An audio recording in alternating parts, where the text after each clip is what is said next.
Today we are working on 13a, which is solving equations with variables on both sides of the equation. This is day number 1, so let's just go ahead and get started. Our content objective is students will be able to solve equations that have variables on both sides of the equation and check their solutions. Our language objective is students will be able to state the mathematical properties used when solving equations. Why am I learning this? Well, it's important for real-life problems like finding out which cell phone plan is a better deal.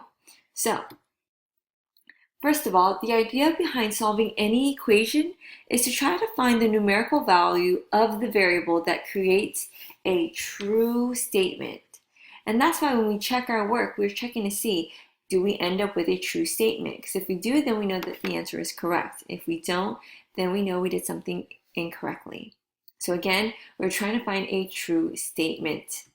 So here, let me give you an example of an equation with variables on both sides. Notice I have 3x on the left and I have a 5x on the right-hand side. So there's variables on both sides. There's two options. One option, you can move the variable over to the right, and another option is you can move the variable to the left. So let me show you what both of those would look like. So in this case, I'm going to go ahead and move the variable to the right.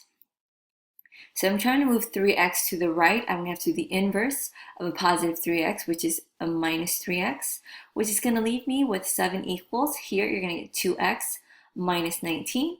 Get rid of your constant by adding 19 to both sides, which leaves me with 26 equals 2x. Here, you have to get rid of your coefficient by dividing both sides by 2, and you get 13 equals x. So notice here, if you move the variable over to the right, you're going to have an answer with a number equals the variable. Now here, I'm going to move the variable to the left. So here, in order to move 5x to the left, I'm going to subtract 5x from both sides, leaving me with negative 2x plus 7 equals negative 19. Get rid of the constant by subtracting 7 from both sides, leaving me with 2x equals negative 26. Last but not least, get rid of your coefficient by dividing both sides by 2. X equals 13. So notice either way you solve it, you're going to get the same answer, just the format of your answer. Here you're going to get number equals variable. Here you're going to get variable equals number.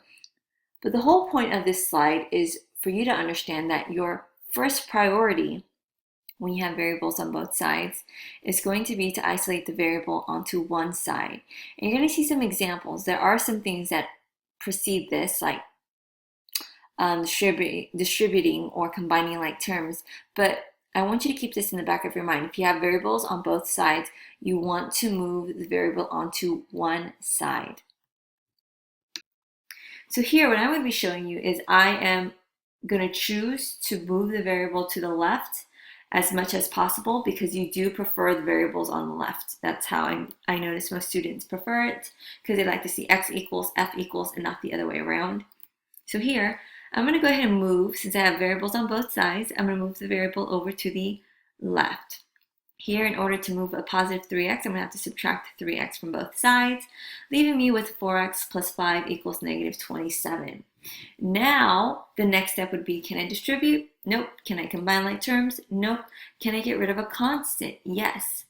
On the side of the variable, I'm going to go ahead and get rid of this constant, which is a positive 5. So I'm going to subtract 5 from both sides, leaving me with 4x equals negative 32. Now, last step is to get rid of your coefficient. Again, I can't stress this enough. 4x means 4 times x. So the inverse would be to divide both sides by 4. 4 divided by 4 gives me 1. 1 times x is x. So now I'm here with x equals negative 8. Now, we're not done. We need to check our work. So what I'm going to do is rewrite this entire equation, except where there's an x, I'm going to go ahead and put parentheses and a space, like so. So notice, instead of an x, I'm going to put a set of parentheses because I know this is where my value is going to get plugged in. So since I have x equals negative 8, I'm going to put a negative 8 here and here. Now all I'm going to have to do is simplify. Here, 7 times negative 8 is negative 56 plus 5 equals here. That's negative 27 minus negative 24 minus 27. Here, we have a negative 51 equals a negative 51. So guess what? My answer checks out. So I know that my answer is going to be indeed x equals negative 8. So let's just go ahead and move on to our next example. So now I want you to go ahead and pause the video and try this one on your own. Okay, so we're back. Let's go ahead and check our work. So first things first, like I suggested, we might want to move the variable over to the left. Again, it doesn't really matter if you move it to the left or to the right. I'm just noticing a lot of students do prefer it to the left because they prefer it to be x equals, y equals, etc. So here, in order to move this negative 8x over to the left, I'm going to have to do the inverse. So I'm going to add 8x to both sides, leaving me with negative 15 plus 14x equals 13. Now, I'm going to check. Can I distribute? No. Can I combine like terms? No. Can I get rid of a constant? Yes. I'm going to get rid of the constant on the side where the variable is. So I'm going to go ahead and get rid of a negative 15. I'm going to do that by doing the inverse, which is adding 15 to both sides, leaving me with 14x equals 28. Now, after I get rid of the constant, the next step is, can I get rid of the coefficient? Yes. This means 14 times x. So the inverse is going to be to divide both sides by 14, leaving me with x equals 2. But once again, we need to check our work. I'm going to go ahead and rewrite this equation exactly the way that it is. But instead of x, I'm going to go ahead and put a set of parentheses there and here, which looks like this. Now, what am I going to plug in these parentheses, you might ask? I'm going to plug in my value, which is 2. So x's are replaced with 2's.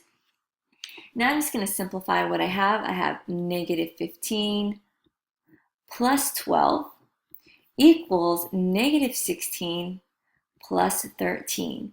Here there are more negatives and there's 3 more negatives. Here there's more negatives and there's 3 more negatives. So guess what? I know for sure that my answer is x plus 2. And that's it.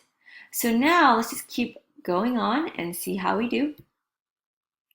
Again, here I'm going to actually show you this problem. So go ahead and stay with me for this one.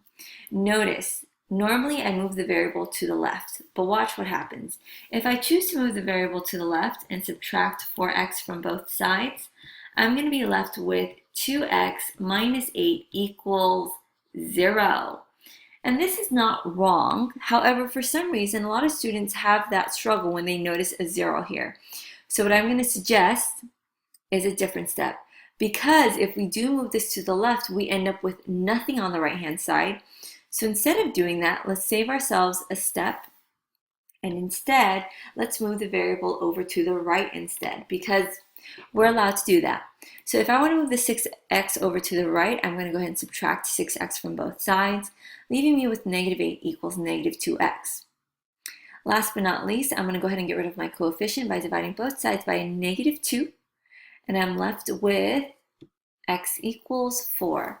One thing that I kind of like to do here is also notice that a negative and a negative, they kind of cancel each other out, and that's how my negatives disappear.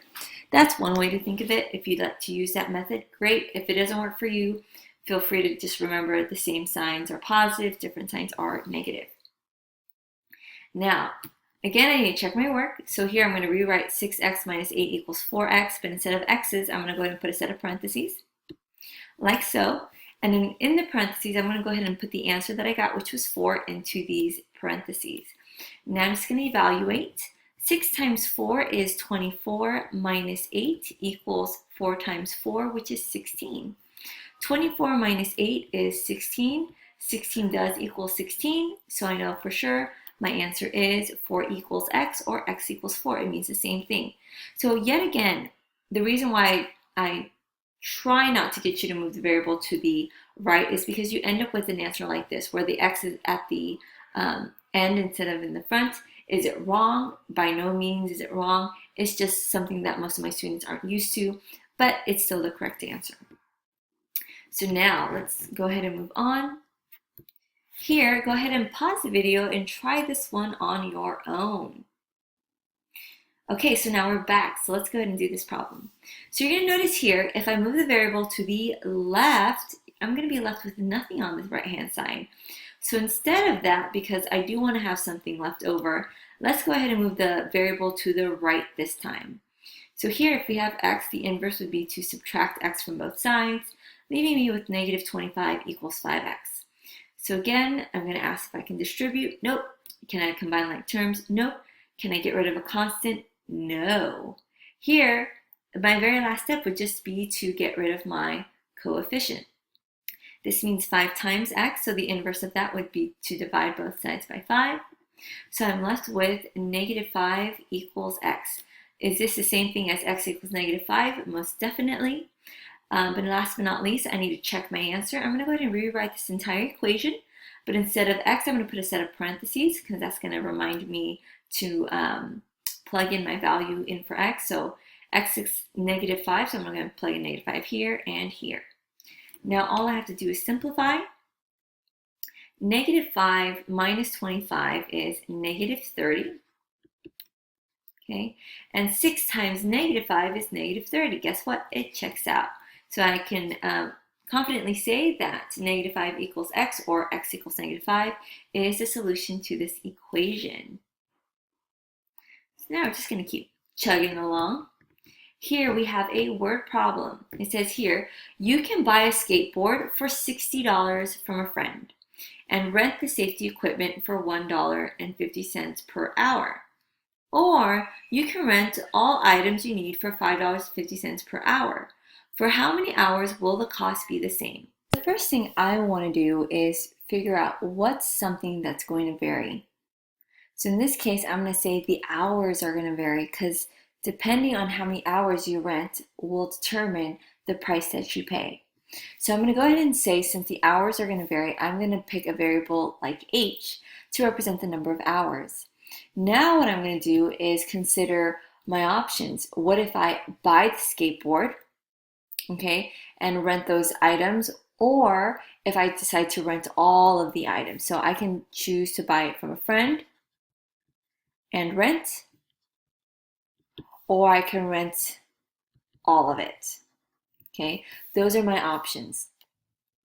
If I choose to go the friend route, I'm going to get charged $60 guaranteed for that skateboard, but then the equipment is going to cost me $1.50 per hour. So depending on how many hours you plan on using the safety equipment, I'm going to multiply that by $1.50. So I'm going to add this to the cost, so $1.50 each. So this is going to represent how much it would cost if I choose to do the skateboard from a friend. But if I choose to rent all of it, what it's going to cost me is $5.50 per hour. So here, to determine the cost, I'm going to do $5.50 and multiply by how many hours I'm going to be using it for. So now, the main question is, for how many hours will the cost be the same? So they're trying to figure out, okay, considering this is how much it's going to cost for if you buy it from a friend and rent the safety equipment, and this is how much it's going to cost if you decide to rent all of it, when is it going to, how many hours is it going to take for this to be the same? So they're trying to see when are they going to be equal. So now I just developed an equation where I have variables on both sides. So first things first, what I want you to realize, again, if I move the variable to the left, I'm going to be left with nothing on the right-hand side. So in this case, I'm going to go ahead and move the variable over to the right side. I'm going to subtract $1.50 each from both sides. Here, this is going to be 0, leaving me with 60 equals. Here, if you subtract, you are going to get 4h. Now you need to get rid of your coefficient by dividing both sides by 4. 60 divided by 4 is 15. So 15 equals h. So I'm going to say it's going to take 15 hours before both costs will be the same. Okay, so that's it.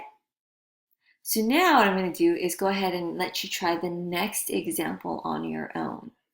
So here for number 6, go ahead and pause the video and try to see if you can do this problem on your own. Okay, so now we're back. Let's go ahead and first read it. It says, a hairdresser is considering ordering a certain shampoo. Company A charges $4 per bottle plus a $10 handling fee per order. Company B charges $3 per bottle plus a $24 handling fee per order. For how many bottles will the cost be the same? So first things first, what's something that's going to vary every single time? Hopefully your answer is the number of bottles. And in fact, the question here is kind of a hint to what we're trying to look for. So since we're looking for the number of bottles, I'm going to go ahead and use the letter B to represent that. So I'm going to say let B equal the number of bottles. So now what I'm going to have to do is I need to consider the different companies there are. There's company A, and then there is company B. So for company A, let's look at what they're charging us. Here, it's going to cost us $4 per bottle. So if it's $4 per bottle, to figure out how much it's going to cost us for the bottles alone, we're going to be charged 4 times the number of bottles we're buying, which I used B to represent that. So I'm going to do 4B. But guess what? They're adding on $10 for a handling fee. So we're going to get charged at $10. So we're going to put plus 10. Now for company B, what are they doing? Well, company B is charging $3 per bottle. So depending on how many bottles you buy, you're going to be charged 3 times the number of bottles you buy, which is going to be B. But here you have to plus a $24 handling fee. So we're going to go ahead and put plus 24.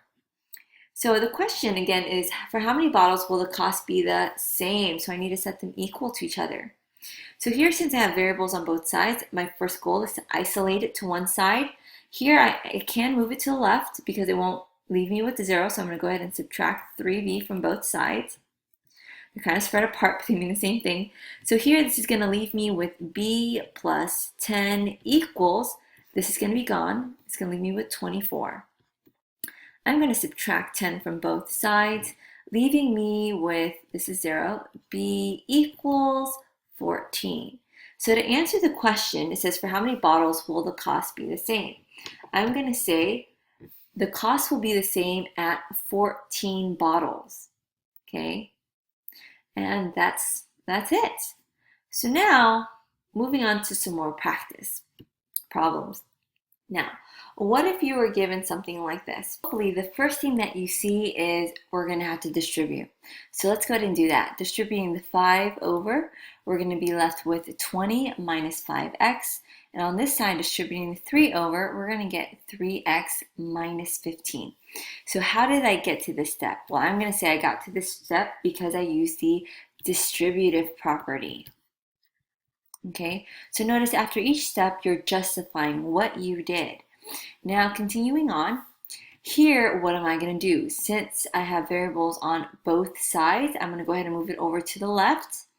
I'm going to subtract 3x from both sides, which is going to leave me with 20 minus 8x equals negative 15. So notice here, I subtracted to both sides to keep it balanced. So basically what I used was the subtraction property of equality. Notice I'm using POE for short because it's a pretty long sentence to write down. So I'm allowing you to abbreviate that. So make sure you do that on your homework. Now continuing on, now what am I going to do? Well, I'm going to move my constant over to the right side in attempts to isolate the variable. So I'm going to subtract 20 from both sides, leaving me with negative 8x equals negative 35. Now notice here I subtracted to both sides. So once again, I use the subtraction property of equality. And last but not least, I'm going to go ahead and divide both sides by negative 8 to isolate x, which is going to leave me with x equals. Here, actually, I would prefer you to leave it improper, so I would prefer you to write x equals. Here, the negatives cancel each other out, so I'm left with 35 over 8. These are equivalent, so either answer would suffice, but this is a lot quicker. So again, leave your answers improper. So how did I get to this step, though? What did I do? Well, I divided both sides. So I'm going to be using the division property of equality. And that's it. Definitely check your work. That means you're plugging 35/8 in for x here, and check to see if you have a true statement or not. Moving on to number 8. Now go ahead and pause the video and try it on your own. Okay, so now we're back. So here, hopefully the first thing that you see is you're going to have to distribute. So after distributing, you're going to get 6x minus 2 equals 44 minus 8x. Since we have variables on both sides, it is preferred to move it over to the left, but it's not always the case. But in this case, since we can do it without creating a 0 on this side, I'm going to go ahead and do that. I'm going to add, I'm sorry, got ahead of myself. I forgot to explain how I got this answer. I got this because I used the distributive property. Can't forget to justify. Sorry about that. Now back to this. Since we do have variables on both sides, I'm going to go ahead and move it over to the left by adding 8x to both sides, leaving me with 14x minus 2 equals 44. So here, since I added to both sides, I basically utilized the addition property of equality. Now, the next step would be to get rid of your constant, the one on the left side, because that's the side that the variable's on. So I'm going to add 2 to both sides, leaving me with 14x equals 46. So here, since I added to both sides, I utilized the addition property of equality. Now, continuing on, last step is I'm going to divide by the coefficient. So I'm going to divide both sides by 14, leaving me with x equals 3 2/7. But again, I would prefer your answers to be improper. So I would want you to keep it as this just reduced, which would be 23/7. Again, these are equivalent. I will accept either of them, but just to save you some time, leaving it improper is much quicker. But once more, how did I get to this final step? I divided both sides by 14, so I was utilizing the division property of equality. So hopefully you got that answer right. You still want to go ahead and plug in your values in for x and see if you end up with a true statement, because if you do, then you know for sure you're doing it correctly. So moving on to number 9.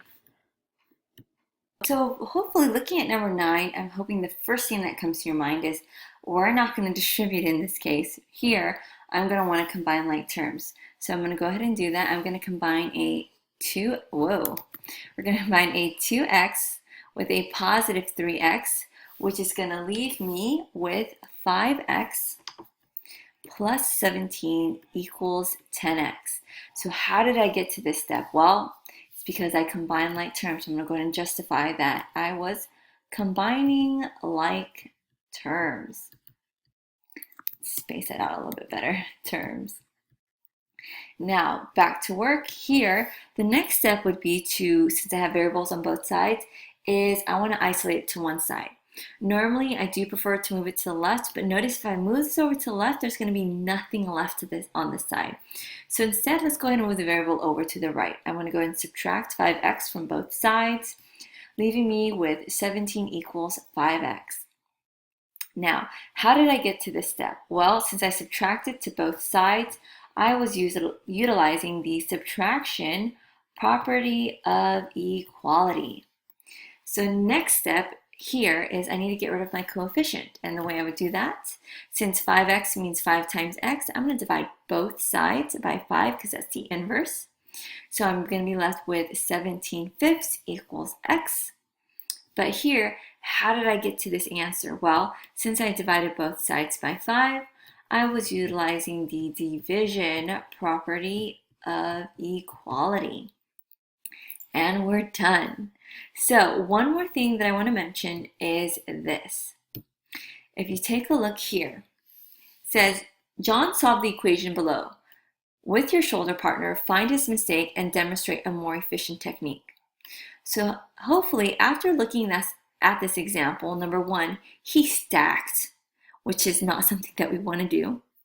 Okay, not only that, he decided to move the constant before he moved the variable. This is not preferred. Another thing is this. Notice, how in the world did he get 8x? He was combining 3x and 5x together. Here, please make sure you do not do this. Why? Because you get combined terms that are on different sides of the equation. A better way would first to be is distribute, giving you 3x minus 6. And then here, instead of moving the constant over, you're going to want to move the variables. You have to move it to one side. So here, we're moving it to the left, leaving me with negative 2x minus 6 equals 18.